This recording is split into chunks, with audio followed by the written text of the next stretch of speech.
आजाद Hindustan live, सच के साथ। स्थानिक प्रशासन में तालमेल के अभाव में नर्मदा में नाव की सड़कों पर टेम्पो की स्थिति बद से बदतर। शायद प्रशासन कर रहा हादसे का इंतजार। ओंकारेश्वर नगर परिषद ओंकारेश्वर की लापरवाही के चलते इस सड़कों पर यातायात व्यवस्था बिगड़ी तो घाटों पर नाव की व्यवस्था चरमराई। स्नान के लिए नर्मदा के घाटों पर श्रद्धालु जैसे तैसे नर्मदा स्नान कर ओंकारेश्वर की व्यवस्थाओं को कोसते नजर आए।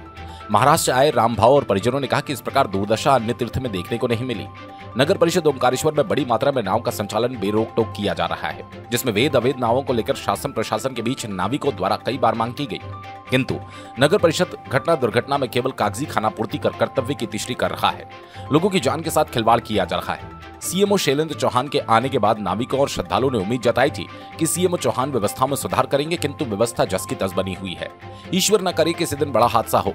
देश के प्रधानमंत्री मुख्यमंत्री के ओंकारेश्वर आदि गुरु शंकराचार्य जी की मूर्ति का अनावरण करने ओंकारेश्वर पहुंचेंगे, जिसे लेकर प्रशासनिक तैयारियां की जा रही है, किंतु स्थानीय प्रशासन पूरी तरह गंभीर नजर नहीं आता। नाविक संघ के अध्यक्ष भोलाराम केवट, कालूराम केवट, अन्य नाविकों ने कहा, नगर परिषद सीएमओ शैलेंद्र चौहान से मुलाकात कर अवैध नाव के संचालन पर पूरी तरह प्रतिबंध करने की मांग की गई। घाट सीमित है, नाव की संख्या नई प्रतिदिन बढ़ रही है। नाबालिग फिर नाव दौड़ा रहे हैं और नगर परिषद प्रशासन से भी निवेदन किया, किंतु नाविकों की समस्या को गंभीरता से नहीं लिया जा रहा। हादसा होने पर नाव संचालन बंद कर नगर परिषद अपने कर्तव्यों की तीसरी कर रहा है। नाविकों ने कहा, अवैध चल रही नाव द्वारा धांधली की जा रही है। सूर्यास्त के बाद भी नाव चल रही है, पर कार्रवाई क्यों नहीं हो रही?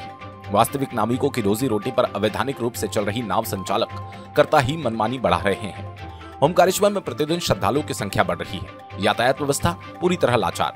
3 पहिया वाहन मार्गों पर दौड़ रहे हैं। नगर परिषद द्वारा टेम्पो संचालनकर्ताओं को उचित स्थान निर्धारित नहीं किए जाने के कारण सड़कों पर बेरोक टोक होकर 3 पहिया टेम्पो चालक यातायात नियमों की अवहेलना कर दौड़ा रहे हैं। जेपी चौक, ममलेश्वर, बालवाड़ी क्षेत्र में निकलना श्रद्धालुओं का दूभर हो रहा है। स्थानीय प्रशासन द्वारा उचित स्थान नहीं दिए जाने के कारण अव्यवस्था होकर यातायात व्यवस्था पूरी तरह चरमरा गई। बाहर से बड़ी मात्रा में आए लोग यहां आकर व्यवसाय कर रहे हैं। बाहर से आए कुछ लोग यहां व्यवसाय कर रहे हैं, जिनका लेखा जोखा भी प्रशासन के पास नहीं है। इससे स्थानीय लोगों की छवि भी खराब हो रही है। बैठकों में कई बार ओंकारेश्वर की व्यवस्थाओं को लेकर प्रशासन का ध्यान आकर्षित किया, किंतु ध्यान गंभीरता से नहीं दिया जा रहा। स्वर्गीय लोकेंद्र सिंह बस स्टैंड पर बसों के आते ही टेम्पो तेज गति से दौड़ते हैं। मनमाना किराया लिया जाता है। परिवहन विभाग द्वारा कोई कार्रवाई नहीं की जा रही।